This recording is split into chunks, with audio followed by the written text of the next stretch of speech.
Sometimes you got a game where the standings just don't matter. Sometimes you play a team and you just want to kick their... Yeah. This week is one of those weeks, folks. I'm Raj Groves. Believe in Chelsea FC. We got a big one coming up. Yeah. Man United, they're up next. We're playing Manchester United. Big match. Why do I call it such a big match? Because I hate Manchester United. I know there's other teams. Listen, in London, you're supposed to hate other teams more. But for me, when I first started following Chelsea, Cristiano Ronaldo was there. Then Rooney. They were always so good. I looked up to them in a way of like, damn, I want to beat that team. Can't stand these guys. There were so many fans, Man United fans in America. So that was the most hated team for me. And another thing about this match, if you go back to last season, when was this? What was this? This was last year, December the 6th, last season. I called it kind of a litmus test. Can we contend for the top four? We were playing against Man United. Remember, a group of us got together. It was a weekday game, if I'm not mistaken, and they beat us. And right then on December 6th, I was like, nah, this ain't a top four team. They were down. Felt we were better. I'm pretty sure we were higher on the table at that point. But anyway, so this one here, this match, is this a litmus test for me? Sort of. We got in front of us earlier, we got a loss by Man City, a loss by Arsenal. We can make up some ground. Again, this isn't a championship team, folks. Chill. A lot of people talking Chelsea win the title this year, the Premier League title. No, you can't. Let's crawl before we can walk. Let's not forget, we're in the damn Conference League, all right? We're in the Walmart tournament. So, no, we can't have nice things yet, but we can compete for a Champions League spot. I feel we can, and that's top four, of course, if you're keeping track at home. Now, for this game, Manchester United sits 13th on the table. Of course, Chelsea is 6th with 17 points. Now, depending what happens tomorrow with Villa, I think we can leapfrog them, but they play Sunday as well. So we'll have to see. In the last 5 games versus Manchester United, Chelsea have 2 wins, 2 losses, and, of course, a draw. So, and it's funny with this game, I was praying, please don't fire Ten Hag. Please don't fire the skip before you play us. Please, because basically when you fire the skipper on a team with poor form, all of a sudden, everyone's like, all right, got a new boss. They got that extra jump, that extra pep in their step. They want to prove they can still ball. They want to prove, hey, it's a new day. So no doubt the underperforming Manchester United team will be looking to play their best against Chelsea. And of course, it's going to be at Old Trafford. It's going to be rocking. We know. New boss man, new hope. And if we're going to contend for top 4, I don't give a damn about that. We got to take these 3 points. I'm not going to get this up here. Got to get this banner up. Let's save this, put this on there. Okay, show. Here we go. Is that coming up? There you go. Just in case you're watching on YouTube or something like that. So, why is this a big match? Told you all the reasons. New skipper for them. Can we contend? We got a big opportunity to make up some ground on top of the table. So this is the type of game we need to do that. Now, when we go in this game, there'll be someone that I'm going to go ahead and predict right now won't be in the starting 11. The big $106 million man, Enzo Fernandez. Now, I saw some stats. We got to talk about this. It's the Enzo effect, I'm going to call it. The Enzo Fernandez effect. In 66 games, when Enzo Fernandez plays with Chelsea, what percentage of games do you think they've won? I'll sit back and let you do the math.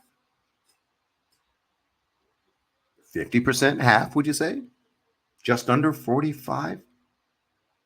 35% of games Chelsea have won with Enzo Fernandez playing. 35. Now, what about without Fernandez? 21 games. That's a decent sample size. Guess what? It more than doubles. We win 81% of the games Fernandez doesn't play. I'm not making this up. Goals with Enzo Fernandez on the pitch, 1.6. Goals when he doesn't play, 2.5. Okay, what about, he's a defensive midfielder. What about goals conceded? Goals conceded with Enzo Fernandez on the pitch, 1.55. Goals conceded without, 1. That gets better too. Everything is better when this man ain't on the pitch. Now, what does Enzo Maresca say about this? He says it's a matter of balance. Excuse me. Yeah, he's being a politician here.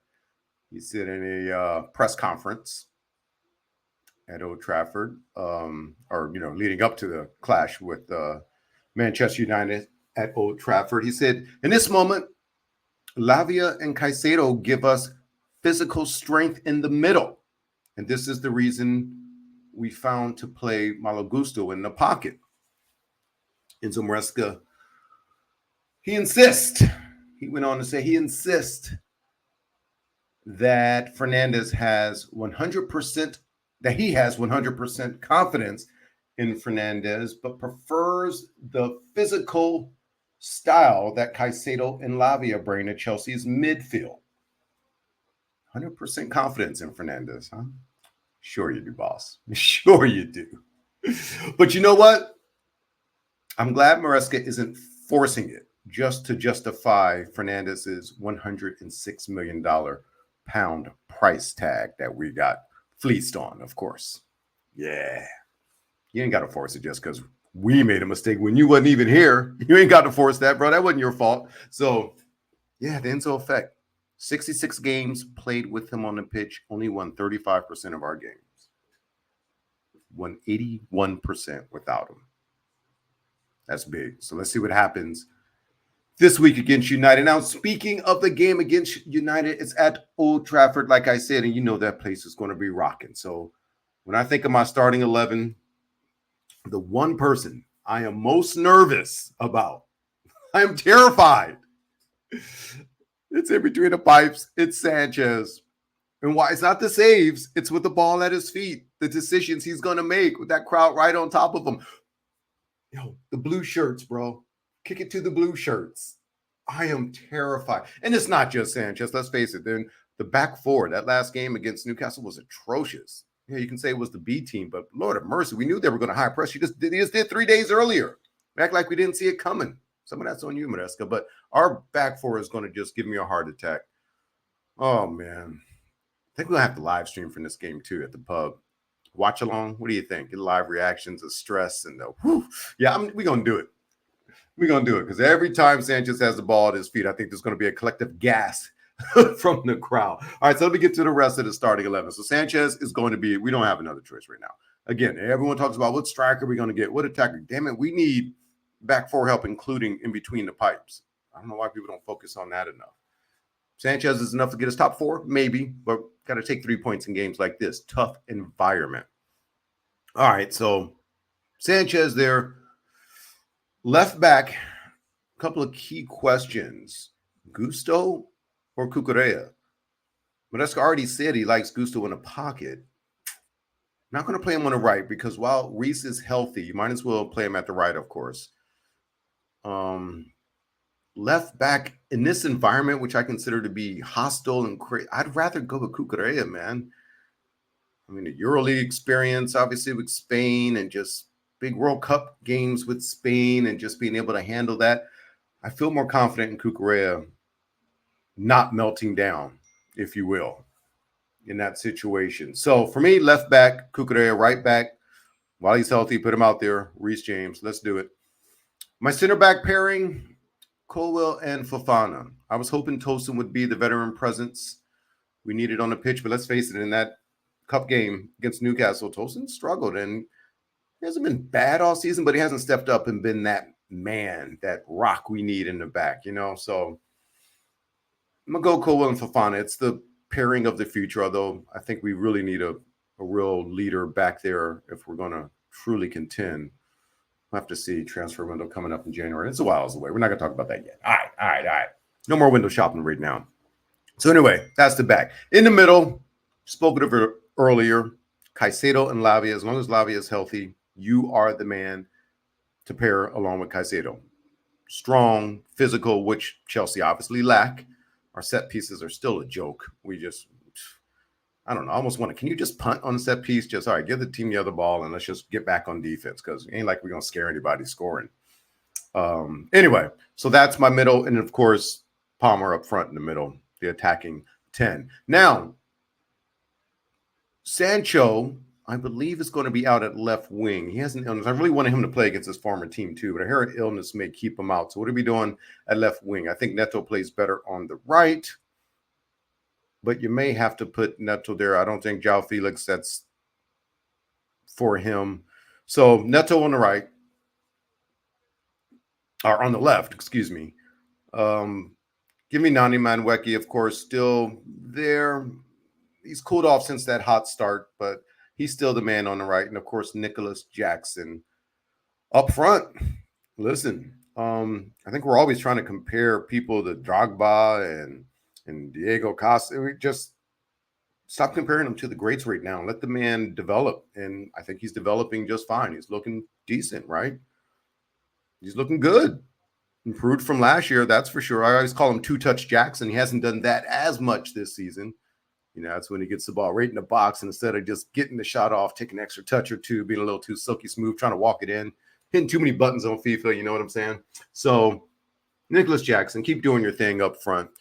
And then we'll see who we blend in coming off the bench. Of course, Nguku usually comes off the bench. I wonder if Enzo Fernandez will come off the bench in this game. Haven't talked about the struggles we've had. Dewsbury Hall didn't do much, and he played him in a weird position in that game against Newcastle, that cup game. We talked about it a little bit post-game. Anyway, you have to go back and check. So that's my starting 11. Huge game. Told you why I hate Man United. I know I'm supposed to hate other teams more, but I really can't stand them just from my introduction into Chelsea football, and that was the team on top, and I just couldn't stand them. So it's going to be a big one. Of course, I'll be at Joxer Deli if you're coming through. My man Mike Pearson's coming through. Check out his first, I don't know if it's first Chelsea game live, but definitely first game with the LA Chelsea Blues. So going to be hanging with the crew there. And of course, we got the other part of the crew hanging at Fox and Hounds up in Studio City. So different crew there. So wherever you're watching, of course, my boys in New Orleans. That's right. Dylan and the crew. We got the Vegas crew, Vegas Blues crew, Toronto crew, everywhere you look. Chelsea here, Chelsea there, Chelsea everywhere. I'm Raj Groves. Believe in Chelsea FC. Oh, we get an extra hour of sleep. Lord of mercy. That's good. Let's get it, Blues. Let's get this win. Can't stand them fools.